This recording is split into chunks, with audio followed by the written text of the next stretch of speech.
আপনারা লক্ষ্য করেছেন আমার প্রতিদ্বন্দ্বী প্রার্থী এনসিপি নেতা হাসনাত আবদুল্লাহ সমর্থনরা ভোটের আগের দিন অবৈধ কালো টাকা দিয়ে ভোট কেনা অংশ হিসাবে সুবিল এবং মোহনপুর ইউনিয়নের জনতার কাছে আটক হয়ে যায়।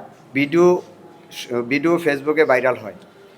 প্রিয় সাংবাদিক ভাই, আপনারা আরও দেখেছেন তার অনুসারীরা প্রতিটি ইউনিয়নে জামাতের ক্যাডারদের সঙ্গে নিয়ে অস্ত্র মহড়া দেয়, যার অংশ হিসাবে গুনাইগড় দক্ষিণ ইউনিয়ন এবং পদ্মকোট গ্রামে অস্ত্রসহ অনুসারী সোহেল রানা এবং আলমগীর সহ 8 জনকে আটক করা হয়।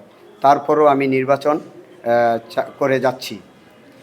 নির্বাচনের দিন আমার এজেন্টদেরকে বের করে দেয়। আমি শুনতে পেয়েছি তার মতো প্রিসাইডিং অফিসারদেরকে কেন্দ্রে দায়িত্ব দেওয়া হয়। তাদের বেশিরভাগ অংশ সর্বোচ্চ ব্যবহার করে প্রতিটি কেন্দ্রে 700 করে ভোট আগের কেটে তা নির্বাচনের শেষ হওয়ার 1 ঘন্টা আগে ব্যালটে বক্সে ফেলা হয়। তারপর আমি ভোট বর্জন করি। আমি বিএনপি সমর্থিত প্রার্থী, তারপরও আমার নিজ কেন্দ্রে আমাকে ফেল দেখানো হয়। আমি বিএনপির সমর্থিত প্রার্থী হয়ে হাসনাত আবদুল্লাহর নিজ কেন্দ্রে গোপালনগর আমার এজেন্টদেরকে বের করে দিয়ে আমি কোনো ভোট পাইনি দেখানো হয়, যা হাস্যকর। অনেকগুলো সেন্টার আমার ভোটারদেরকে ভয়ভীতির প্রদর্শন এবং মারধর করে রক্তাক্ত করা হয়। সকাল থেকে আবার নগদ অর্থ বিলিয়ে ভোটে প্রবাহিত করা হয়।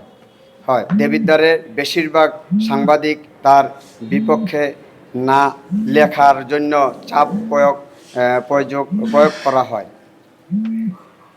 অস্ত্রসহ আটক, অবৈধ কালো টাকা দিয়ে ভোট কেনার ভিডিও ভাইরাল।